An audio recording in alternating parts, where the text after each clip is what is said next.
This series against Vancouver exactly mirrors the Vegas series last year in terms of game 1 loss, game 2 win, game 3 loss. Don't say that. I'm going to cut to break. But we're seeing the similarities there, and it's the same storylines that are following this team. And I think, whenever the Oilers season ends, there's going to be a lot of retrospective stuff about, Ken Holland's tenure with this team, the way this team is constructed, the dead salary cap that they have on their roster right now. I wonder too, I don't know what your guys' thoughts on this, but lineup changes for game 6, is it time to pull CC out? Is it time to get Stetcher or Broberg in here?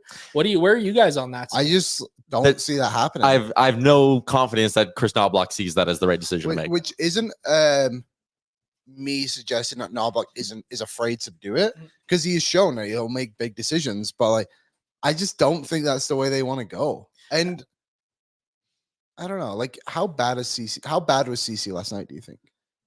I don't think he was great. I don't think he was great either. I don't think CC was the one that lost them the game. Yeah, I think game 1 he lost them. I kind of think all their defensemen were bad last night, actually. Yeah. CC just didn't stick out because everyone else was bad. 100%, right? But again, my thinking behind it too is that look at the changes that Vancouver made to get some fresh bodies into their bottom 6.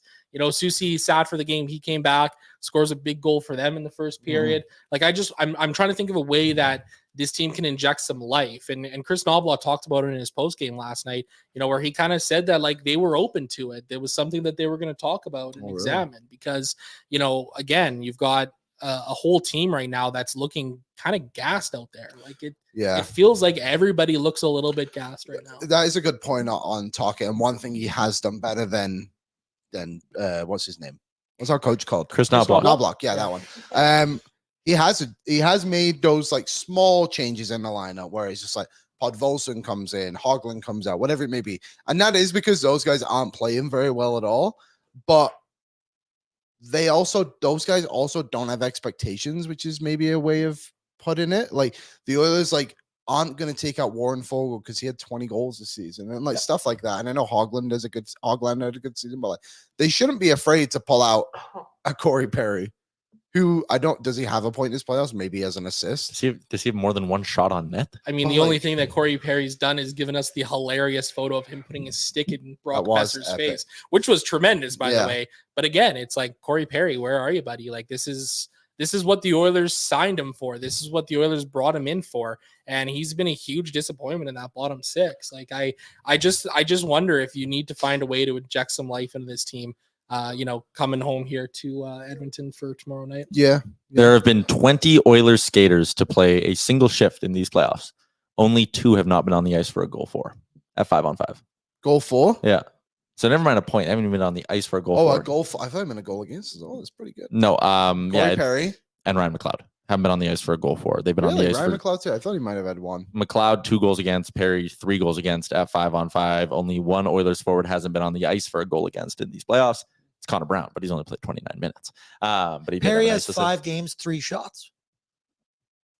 Well, that sucks. Series. Yeah, that's really Greta last night. Yeah, we did. Yeah, prepaid Pink Whitney coming around. Anyways, God, I think there needs to be a change in the forward group, but the fourth line wasn't a problem last night. The fourth line was actually good.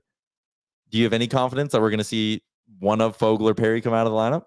I don't think it'd be Fogle. I actually thought he was better last night. I thought he was better too. Again, I like Corey words. I like Warren Fogle. Yeah. I like Warren Fogle. I thought he's been fine in the playoffs. For me, the biggest issue with Fogle has been the lack of offense because he's got the ability to skate. He's got the ability to keep up with the pace of play. He's hard on the forecheck. He's strong in the defensive zone.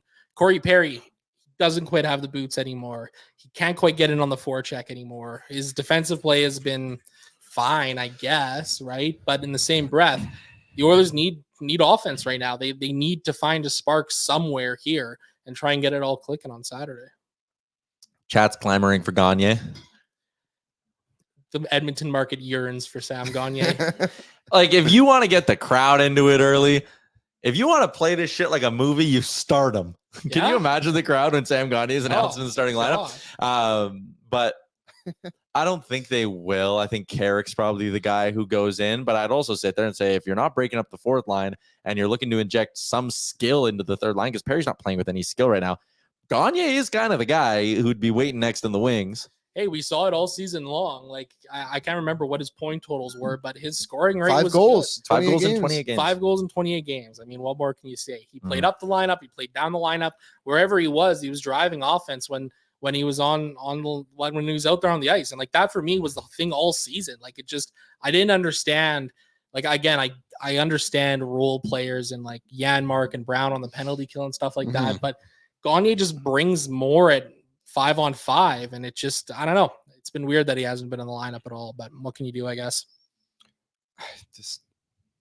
I want it so bad, but I I know we so won't get it. And like, it's like winning the lottery. It's like, oh, so annoying where we're at right now, because the frustrating part is now we're all looking back at the trade deadline. Like, he did nothing. It's like, well, in the moment, it's like Henrique is injured. No, in like, the moment, we wanted one more move. No. Sorry. Now we're looking at it. That's what I meant to say. Yeah. In the moment, yes, fair enough. We probably needed one more guy, whoever that may be. But it's like, Henrique's injured. Carrick was always going to be the center night guy. Troy Stecher, when he was acquired, everyone was like, he's going to be the depth guy. Like, we all knew he wasn't going to play in the playoffs. But now it's like I said, like, why are you not rotating these forwards a little bit more? Like, why are you not getting Carrick in the lineup? Why is whoever else they have not playing? Like, it just seems so.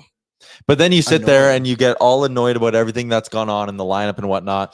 And JP said we shouldn't even be at this point because, yeah, if Stuart Skinner's average, this thing is over already. Like, we keep forgetting that. Like, if Stuart Skinner's average, they wouldn't just be winning this series. We'd be kicking our feet over now. We'd be bored as shit sitting here being like, God, when is this Avs Star series going to wrap up?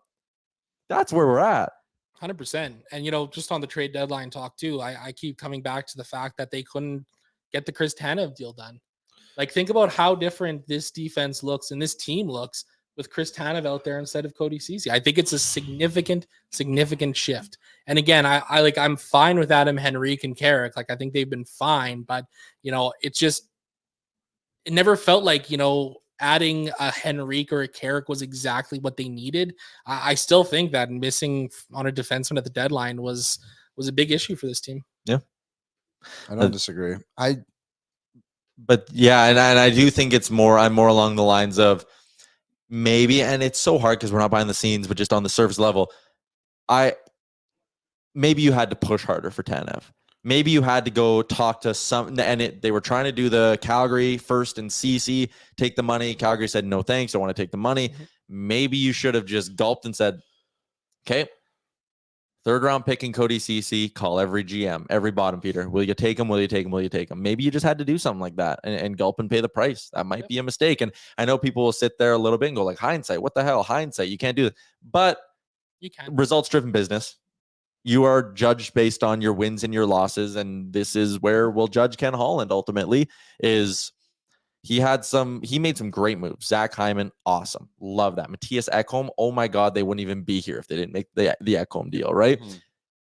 But Ken Holland, I think ultimately will be looked at as the GM who on more trade deadlines than not fumbled.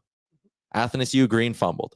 And you can sit there in the moment. I love the Athanasiou deal, but again, it didn't work for him. He took a gamble and he missed on it. This deadline, I liked the Henrique deal in the moment. We're looking back on it now going, okay, it wasn't what they needed. So yeah, it's a son of a bitch. Deep conversation because I think in the moment, like a lot of them are like, I think every deal itself actually wasn't that bad, but there was always just one extra piece that was needed. He has one clear win on the trade market. That's it.